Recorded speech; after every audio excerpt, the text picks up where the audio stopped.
Hi friends, thyroid ಇಂದ pregnancy late ಆಗುತ್ತಾ? ಹೌದು, ಇದು ಕಾಮನ್ ಆಗಿ ಎಲ್ಲರೂ ಕೇಳುವಂತ ಕ್ವೆಶನ್ಸ್. ಸೊ ಇದಕ್ಕೆ ಉತ್ತರ ಎಸ್ ಅಂತಾನು ಹೇಳ್ಬೋದು.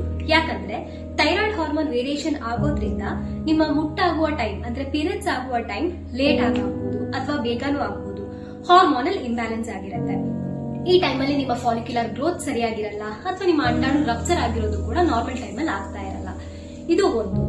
ಇನ್ನೊಂದೇನಂತಂದ್ರೆ ನಿಮ್ಮ ಥೈರಾಯ್ಡ್ ಅಥವಾ ನಿಮಗೆ ಥೈರಾಯ್ಡ್ ಇದ್ದು ನೀವು ಪ್ರೆಗ್ನೆಂಟ್ ಆದ್ರೆ ನಿಮಗೆ ಮಿಸ್ಕ್ಯಾರೇಜಸ್ ಅಂದ್ರೆ ಅಬಾರ್ಷನ್ ಆಗೋ ಚಾನ್ಸಸ್ ಸ್ವಲ್ಪ ಜಾಸ್ತಿನೇ ಇರುತ್ತೆ.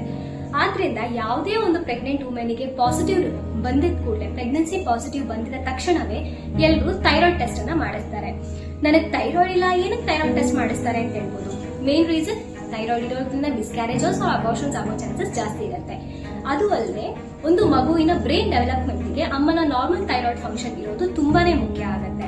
ಇಲ್ಲಾಂತಂದ್ರೆ ಮಗುದು ಬ್ರೈನ್ ಡೆವಲಪ್ಮೆಂಟ್ ಸರಿಯಾಗಿ ಆಗದೆ ಇರ್ಬೋದು, ಅಬ್ನಾರ್ಮಾಲಿಟೀಸ್ ಇರ್ಬೋದು, ಹಾಗೇನೆ ಮಗು IQ ಕೂಡ ವೇರಿಯೇಷನ್ ಆಗ್ಬೋದು.